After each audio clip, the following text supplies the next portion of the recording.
বিশ্ব নবী জনাবে মুহাম্মদুর রাসূলুল্লাহ সাল্লাল্লাহু আলাইহি সাল্লাম বলেছেন, নামাজ মানুষের জীবনের গুনাহগুলোকে মাফ করে দিতে পারে। বলেন সুবহানাল্লাহ। রাসূল কারীম সাল্লাল্লাহু আলাইহি সাল্লাম বলেন, সাহাবীদেরকে বলেন, হে আমার সাহাবীরা, কারো বাড়ির সামনে যদি একটি নদী থাকে, একটি খাল থাকে, একটি নাহার থাকে, পুকুর থাকে, আর সে যদি সেখানে দৈনিক 5 বার গোসল করে, বলো দেখি তার শরীরে কি কোনো ময়লা থাকতে পারে নাকি? পারে? একটা লোক দিনে 5 বার গোসল করে, তার শরীরে ময়লা থাকা সম্ভব?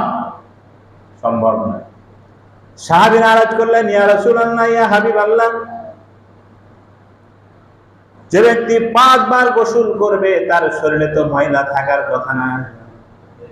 এইবার নবী বললেন, ও আমার সাহাবারা, যে ব্যক্তি দৈনিক 5 বার নামাজ আদায় করবে, 5 বার গোসল করলে যেমন শরীরের ময়লাগুলো থাকে না, 5 বার নামাজ আদায় করলে তার শরীরের কোনো গুনাহ থাকবে না। বলেন সুবহানাল্লাহ।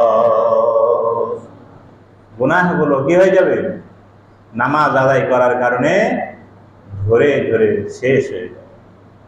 গুনাহ থেকে যদি মাপ পেতে হয়, গুনাহ থেকে যদি নিজেকে বাঁচাতে হয়, নামাজের দরকার আছে না নাই? নামাজের দরকার আছে না নাই? নামাজ মানুষকে গুনাহ থেকে বাঁচাতে পারে। পক্ষান্তরে